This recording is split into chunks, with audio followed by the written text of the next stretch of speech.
what if we have some kind of a methodology and which is very Asian?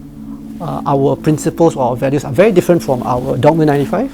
It's very different from New York's No Wave punk movement, and very different from Romanian New Wave. Ours is more inwards. It's not about changing society, revolution. It's just about coming to a certain kind of it's like calligraphy.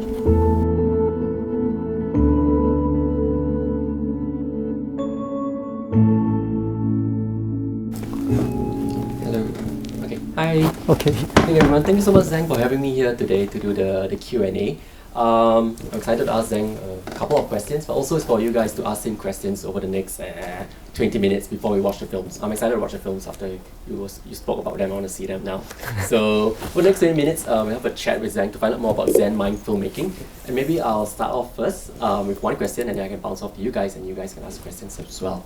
So for me, you mentioned something that was really sad to hear, which was about students and how they do a film in school, and then after that they go like, I never want to touch filmmaking again. As an educator teaching in LASALLE, I experienced that as well, and that's very sad to see. And of course, as us as educators, we're always trying to tell them, hey, calm down, relax, don't take too much pressure on yourself. Just enjoy the process, because this is just one out of many things that's going to come down the road. This is not the most important thing in life.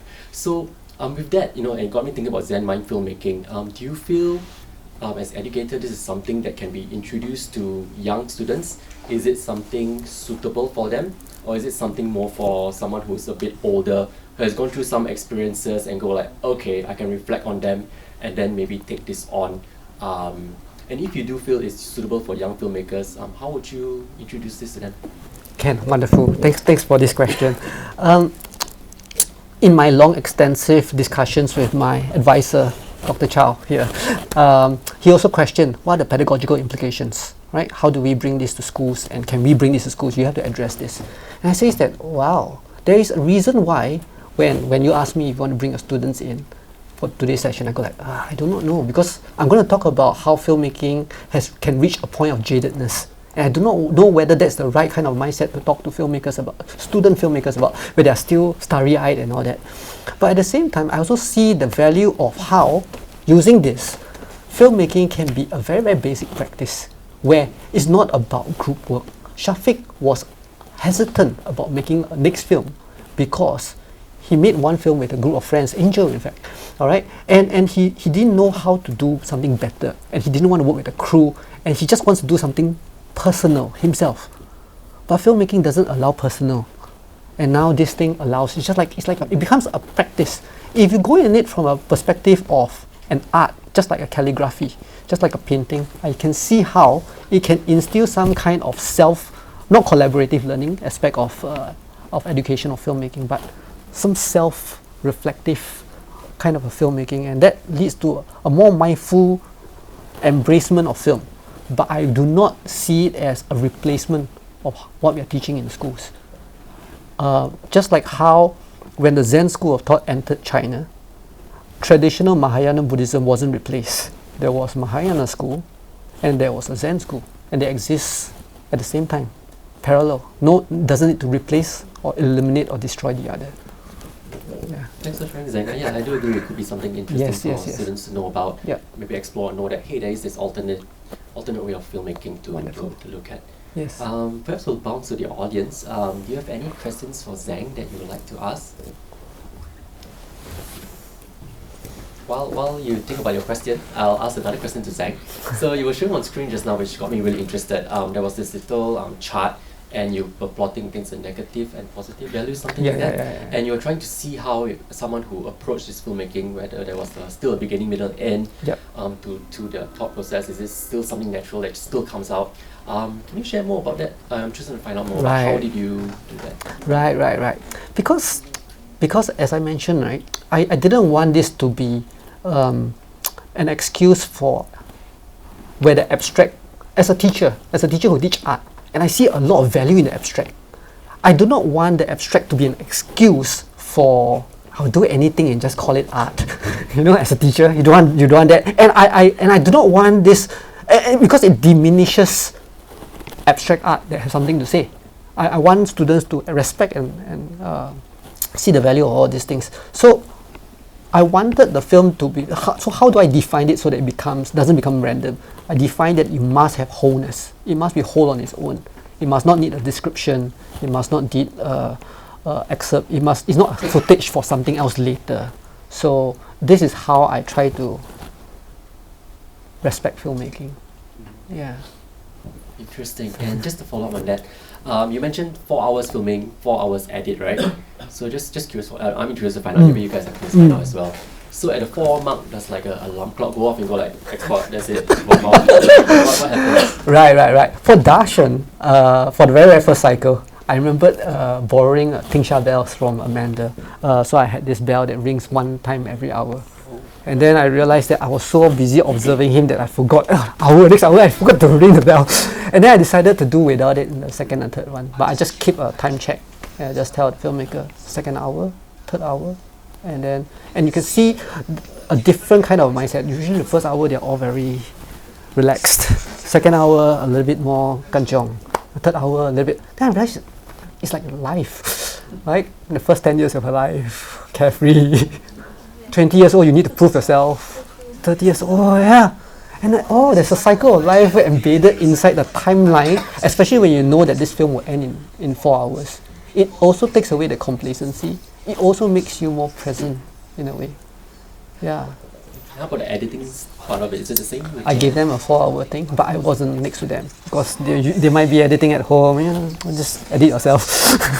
but because they already had the discipline of the 4-hour thing, they bring the discipline to the 4-hour timeline, and they'll text me, I'm starting now, and then I finished, okay, and I will have a conversation with them right after the thing. Yeah, so it's 4 hours, and it limits. Like I want to do a bit of color grading, but not enough time already. My edit's still not done. Skip the color grading and just do the edit. And I realized that at the end of 4 hours, it's over. Filmmaking doesn't become a 7-year thing, a 3-day, yeah. Great. And like, is this 4 hours real time, or like, say I'm editing, I need to toilet for like 10 minutes? Like, just curious, like, stop and Right. Yeah, because it's an experiment, I was new to it. I was supposed to be real time, but in between, I think there are different experiments. Some of them says, something happened, I need to attend to it. I'll come back to it. So Darshan did something like 1 hour, and he had to have a break, and he came back 2 weeks later to do the other 3 hours. Yeah. Questions from the audience? Yes, the gentleman in front. Okay, so how do you struggle between or balance between like fighting for your creative vision and then also giving in to circumstances? You mean I normally I will struggle with that. Like, yes. Do I go for another take? It may be the better take that I want, or okay, leave it to it. Spoken, how do you do that? Spoken like a filmmaker, right? Yeah, that's what filmmakers feel all the time. The next take will always be the better take, and I will do it again, and that's me as well, right? And that's the thing that makes us drag and prolong, and we realize that fatigue that we talk about, it is not the obstacle. It's also not us. It is our way or our desire to control the obstacles, to dominate the obstacles. I think in the case of, because I set the time, the filmmaker still gets to decide whether or not they want to do the other take or not. So it is not it's not letting go of the steering wheel. The filmmaker doesn't let go. The filmmaker is still an artist. The calligrapher doesn't let go of the pen. The meditation person who is meditating is still being forced to sit there. He has a choice. He can always walk away. So he can let go and let that shot go, so that he can fulfill a better shot or a better scene later, or he can work with it. I think ask the filmmakers later. Yeah. Thanks. And another question, perhaps? Yes, the lady in the front. I'm interested to know, do you think that it is, because I thrive on the stress, right? Because I'm a video editor, I thrive on the stress of the deadline and everything. So this idea of like letting go is foreign and interesting. Do you think it is almost necessary for a storyteller or an artist to become jaded or even become cynical before they can fully embrace, Zen-Mind filmmaking? Thank you for this question. It's a good question. I think if you ask the filmmakers later, they they do have that stress. It is 4 hours to complete a shoot. They have to do something. So the stress is not gone, but the stress as the imposer of the parameters, the stress becomes managed. The parameters limiting becomes protective. So whatever stress you're going through you can go through a lot of stress in that 4 hours, but at the end of the 4 hours, it's over. But the manifesto decides or dictates that you should try to, I don't know whether let go is the word, but I think the word is acceptance. Acceptance of the obstacle, acceptance of the environment, and to work non-dualistically with the environment or the obstacles. Yeah. And I think sometimes also stress can come from the collaborative side of filmmaking. We're working in such a big group with so many things to do. Does Zen-Mind Filmmaking work better in smaller groups as opposed to bigger groups? Can it still work?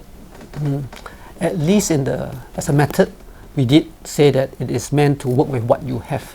So if you have a big group, so a lot of times it is not about working with your friends that is stressful. It's about working with people that you are hiring, you don't have money to pay for, you manage to find money to pay for, and whether he can deliver. All of these things are the things that adds to that whole uncertainty. But when you're working with somebody you already have, a friend that is going to work with you anyway, it brings a certain kind of. So I think you're supposed to only work with what you have, not if I need to find more money to do it, if I need to borrow the equipment and it's so difficult to borrow and yet I still need it.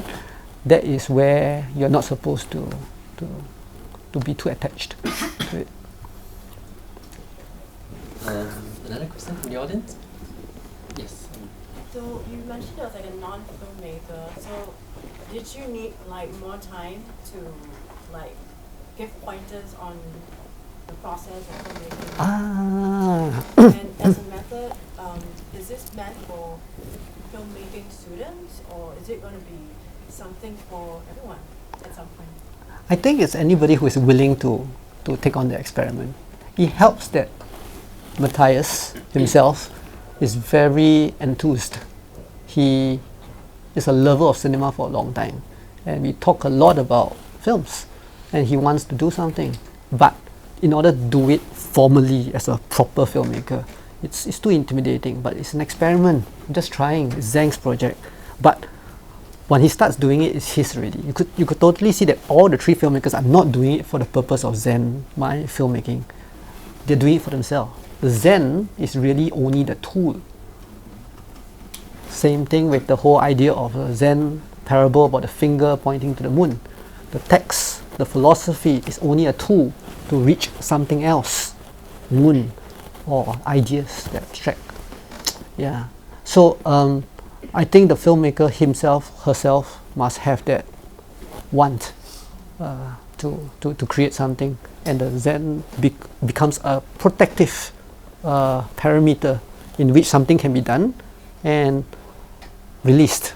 In our case, released as some kind of a movement. And on the topic of movement, I think I had a conversation recently in a networking session, and there were some German producers who were talking, and I said, what am I doing? I say, I'm working on this methodology. And they go like, oh, Zen, the German. So it goes like, it's like Asian dogma. And I was like, oh yes, I didn't see it that way. And yes, we could, yeah, it could be. We have all these exciting film movements, right? From Denmark, from Romania. But what about Asia? We call it the Hong Kong New Wave, but more like just a generation of filmmakers.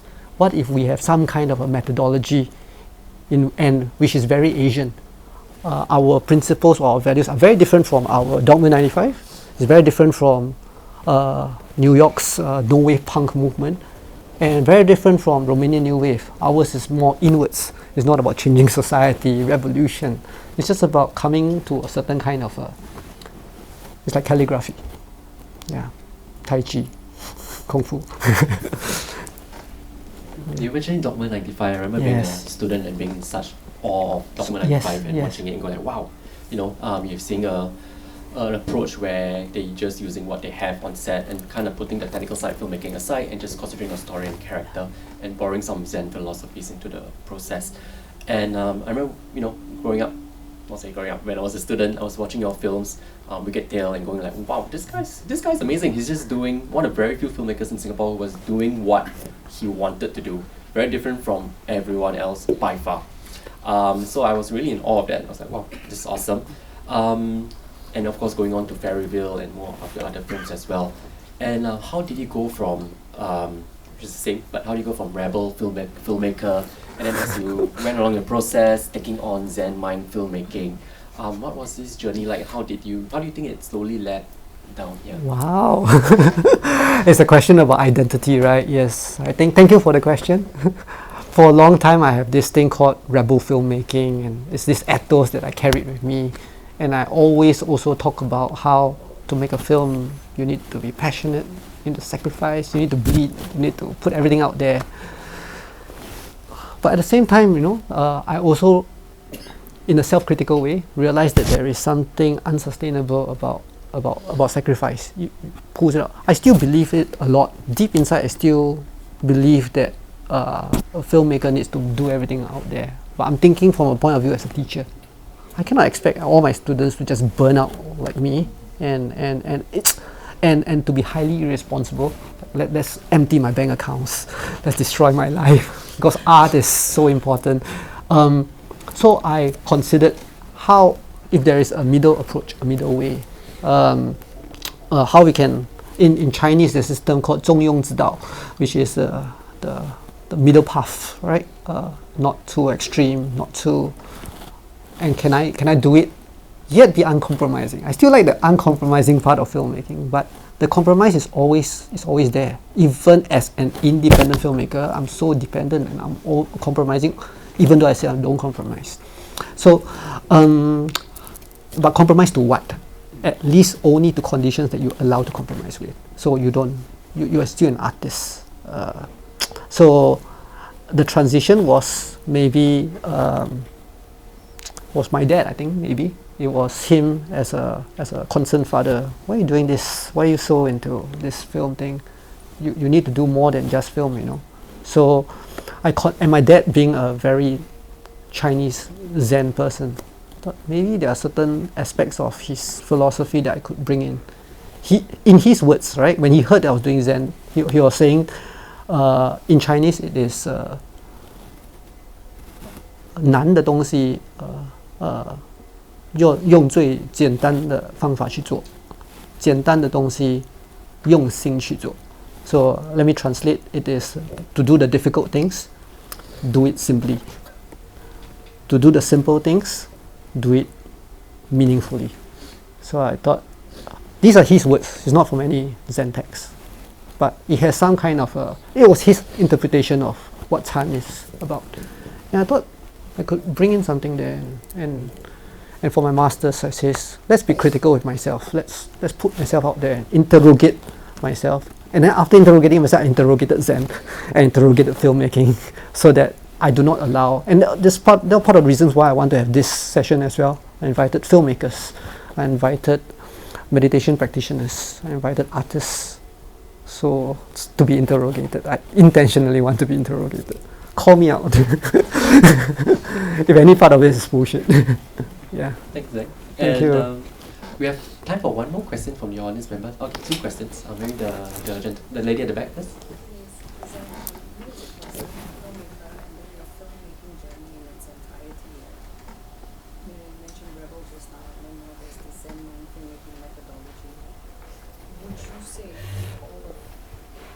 This would be, or would you encourage all filmmakers to adopt this approach? Would you say it is effective or? Thank you for the question. I'll repeat it for the purpose of everybody. She was saying that my identity as a rebel filmmaker, considering that, would this be something that I encourage all filmmakers to adopt? No, it's a school of thought. It is a thought experiment. It is a thought movement, just like how Zen was a new approach into looking at. If you look at Buddhism, Buddhism is essentially about liberation of the mind, soul.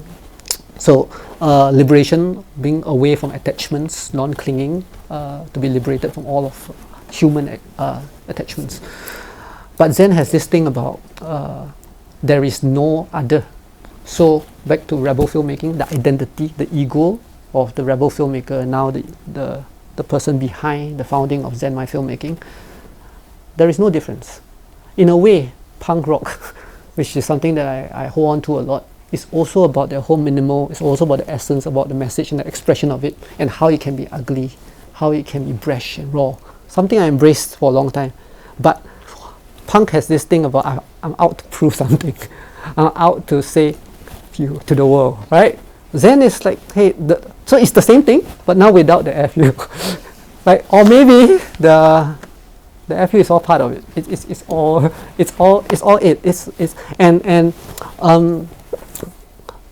It can exist alongside tradition, and it should exist alongside tradition. We still want to see our nice big budget films of amazing science fiction. We need that. But filmmaking should not only be that. It should not only be highly dependent on somebody to say you can shoot, you can make this film. I will not give you money if you don't put that chrysanthemum tea inside.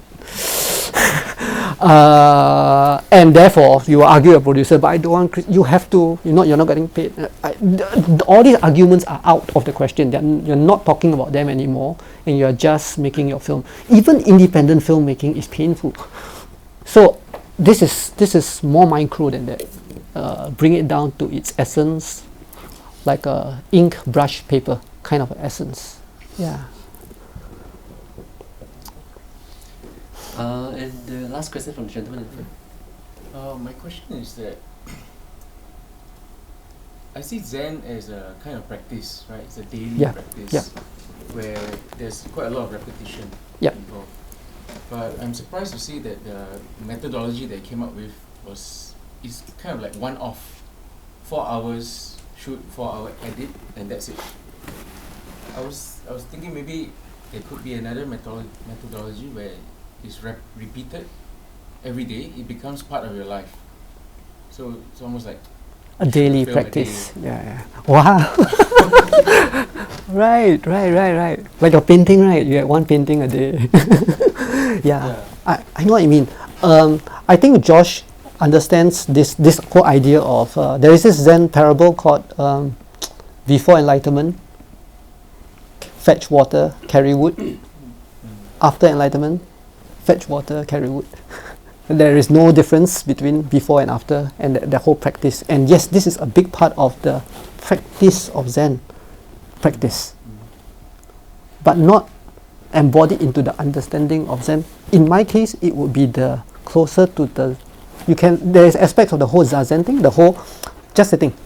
When you're walking, just walk, and just do. And this has that whole presence. At least in the artistic thing, your practice is about practice to be better.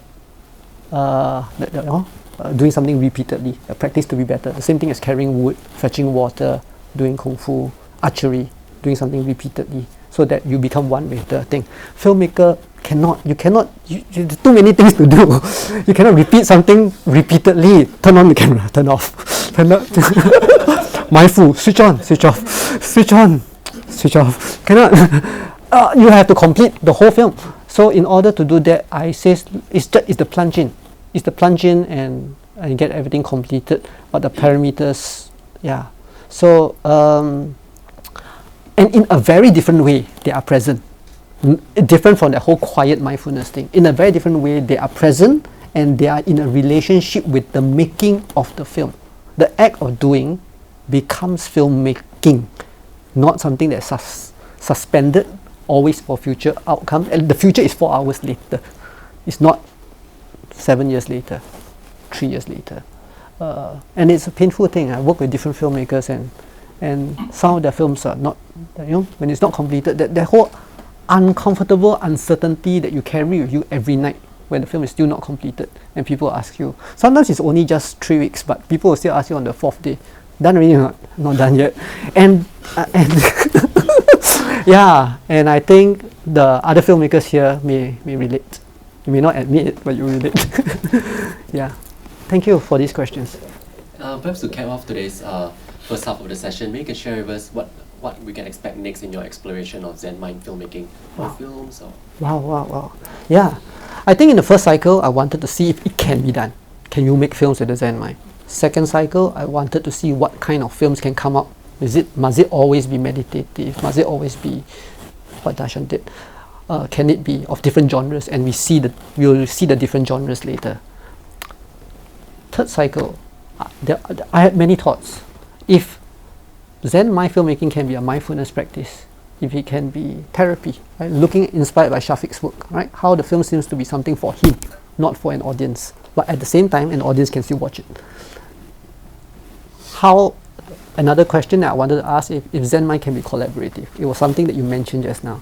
Oh, can it be something? So far, everything is personal, very personal. But if it's collaborative, how? How can? I saw glimpses of it with Zach's film when he did The Cell. You can see it later, because collaboration with the actor. Because I did talk about collaborating with the environment. So can it be collaborative with different egos? Ooh, can or not? Not sure. Something I want to explore. Thank you so much for sharing, Zen. Thank you. I guess we're moving on to the next session, which is the fun part, watching the films. Yes.